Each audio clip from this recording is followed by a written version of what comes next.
This channel does not promote any violent, harmful, or illegal activities. All content provided by this channel is meant for an educational purpose only. দেখুন ফেরিওয়ালাকে পিটিয়ে খুনের অভিযোগ উঠছে। অভিযুক্ত যুবকের ছাদ থেকে উদ্ধার হলো দেহ।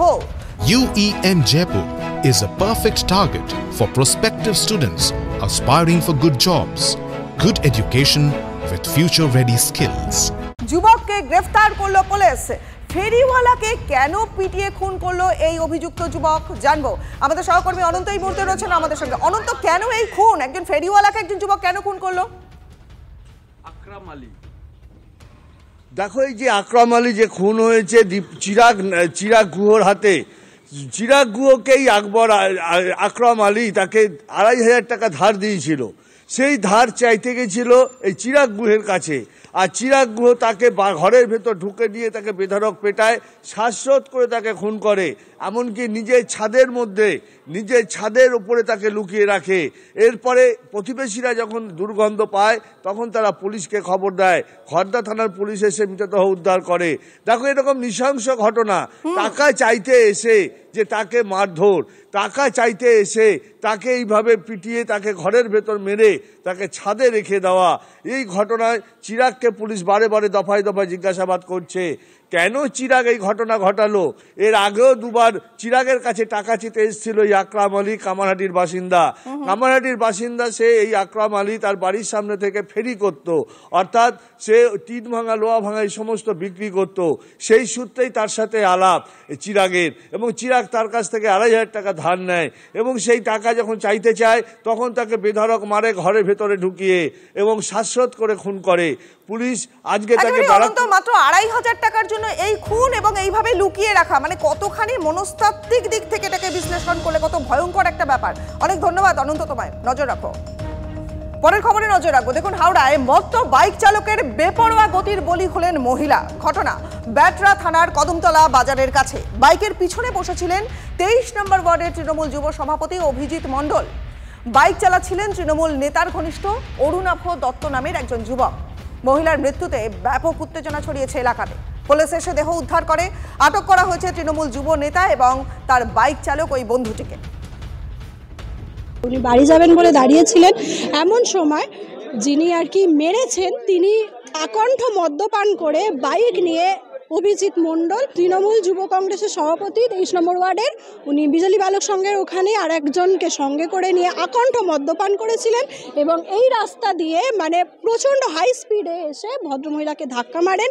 মারতেই সঙ্গে সঙ্গে এখানে পড়ে যান। উনি পড়ে গিয়ে আর মাথা থেকে প্রচণ্ড রক্তক্ষরণ, আর যে মেরেছে সে বাইকটা নিয়ে সোজা ওইখানে একদম নর্দমার কাছে ঢুকে যায়। আরও একটি মর্মান্তিক খবর, বালি বোঝাই গাড়ির ধাক্কায় মৃত্যু হলো বাইক আরোহীর। দেগঙ্গা থানার বেড়াচাপার চৌমাথার ঘটনা। দুর্ঘটনার পর বন্ধ টাকি রোডের যান চলাচল। মৃতের পরিচয় জানার চেষ্টা করছে পুলিশ। আটক ট্রাক চালক। আসছে চাকার তলায় গাড়ি সমেত পড়ে গেছিল। পিছনে চাউল ধরা আছে, গাড়ি ধরা হচ্ছে, ড্রাইভার ধরা, ড্রাইভার ওখানে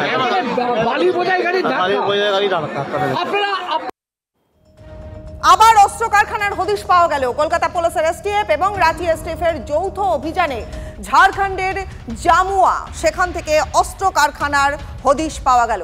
গ্রেফতার ৫ জন অস্ত্র তৈরির কারিগর এবং অস্ত্র কারখানার মালিক। উদ্ধার হয়েছে বিপুল পরিমাণে অস্ত্র এবং অস্ত্র তৈরির যন্ত্রাংশ। আমাদের সহকর্মী সুপ্রিয় এই মুহূর্তে রয়েছেন আমাদের সঙ্গে। সুপ্রিয়, আরও একবার একটা বড় সড়ো অস্ত্র কারখানার হদিশ পাওয়া গেল, আর কি কি তথ্য আছে?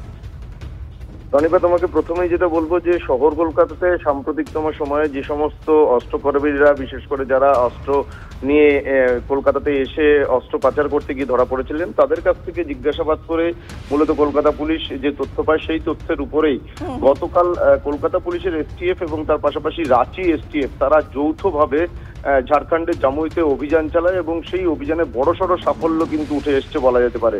তার কারণ একটি বাড়িতে সেখানে একটি বেআইনি অস্ত্র কারখানা দীর্ঘদিন ধরে চলছিল। সেই বাড়ির মালিক মোহাম্মদ দামিউদ্দিন, বছর 50-এর ওই ব্যক্তি, তাকে যেমন তদন্তকারীরা গ্রেফতার করেছে, তার পাশাপাশি সব মিলিয়ে 6 জনকে, যারা অস্ত্র তৈরি করার কাজে নিযুক্ত ছিল, এরকম 5 জনকে গ্রেফতার করেছে। এবং সেখান থেকে কিন্তু বেশ কিছু আগ্নেয়াস্ত্র, যেগুলো অসমাপ্ত অবস্থাতে ছিল, যেগুলো তৈরির কাজ চলছিল, সেই সমস্ত আগ্নেয়াস্ত্র এবং তার পাশাপাশি আগ্নেয়াস্ত্র তৈরির নানা ধরনের সরঞ্জাম, লেদ মেশিন থেকে শুরু করে বিভিন্ন ধরনের সরঞ্জাম এবং র ম্যাটেরিয়াল, সেগুলো কিন্তু তদন্তকারীরা বাজেয়াপ্ত করেছে। এখন এদেরকে জিজ্ঞাসাবাদ করে তদন্তকারীরা কিন্তু যেটা জানার চেষ্টা করছেন যে এই বেআইনি আগ্নেয়াস্ত্র তৈরির কারখানাতে তৈরি হওয়া আগ্নেয়াস্ত্র, সেগুলো কোথায় কোথায় সরবরাহ করা হতো এবং কাদের মাধ্যমে সরবরাহ করা হতো এবং কি দামে সেগুলো বিক্রি করা হতো, কি কাজে সেগুলোকে ব্যবহার করা হতো। এই ধরনের বিভিন্ন বিষয় কিন্তু এই যে বাড়ির মালিক, যে বাড়িতে এই কারখানা চলছিল, তাকে যেমন জিজ্ঞাসাবাদ চলছে, তার পাশাপাশি যারা সেখানে কর্মরত ছিলেন তাদেরকেও কিন্তু জিজ্ঞাসাবাদ করে তদন্তকারীরা জানার চেষ্টা করছেন। বেশ, অনেক ধন্যবাদ সুপ্রিয়। আসলে এবার একটু রাজ্য রাজনীতির খবরে নজর রাখবো, কারণ 26-এর ভোট আসতে চলেছে এবং 26-এর লক্ষ্যে এবার কিন্তু ঘর গোছাতে শুরু করে দিয়েছে তৃণমূল কংগ্রেস। 27শে ফেব্রুয়ারি নেতাজি ইন্ডোরে তৃণমূলের রাজ্য সম্মেলন, ঠিক তার আগেই রবিবার কালীঘাটে এক প্রস্থ আলোচনা সেরে নিলেন মমতা বন্দ্যোপাধ্যায় এবং অভিষেক বন্দ্যোপাধ্যায়। বৃহস্পতিবার কি হবে, রদবদল নিয়ে কোনো বড় ঘোষণা হতে পারে কি, নজর থাকবে সেদিকে।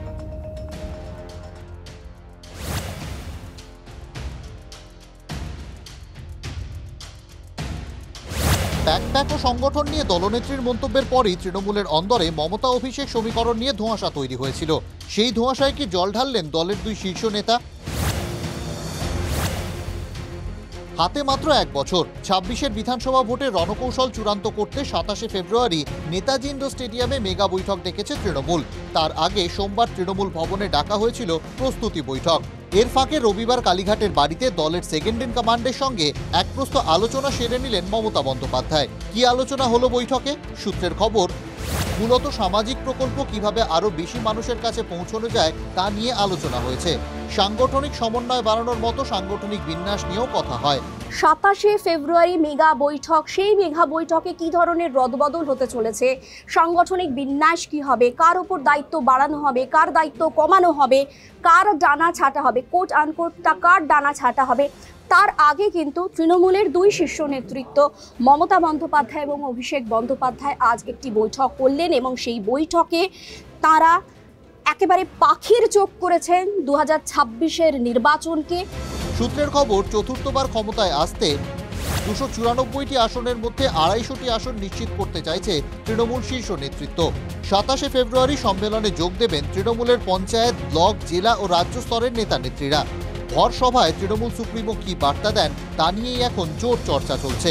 কিছুই না, তৃণমূলে যে মস্করা সভা হয়, সেটা মস্করা হবে। মুখ্যমন্ত্রী আসবেন, মঞ্চের এই প্রান্ত থেকে ও প্রান্ত বাহিনী নিয়ে ঘুরবেন, 2-4টে ডায়লগ দেবেন, চলে যাবেন। এইভাবে নির্বাচন তো নড়া যায় না।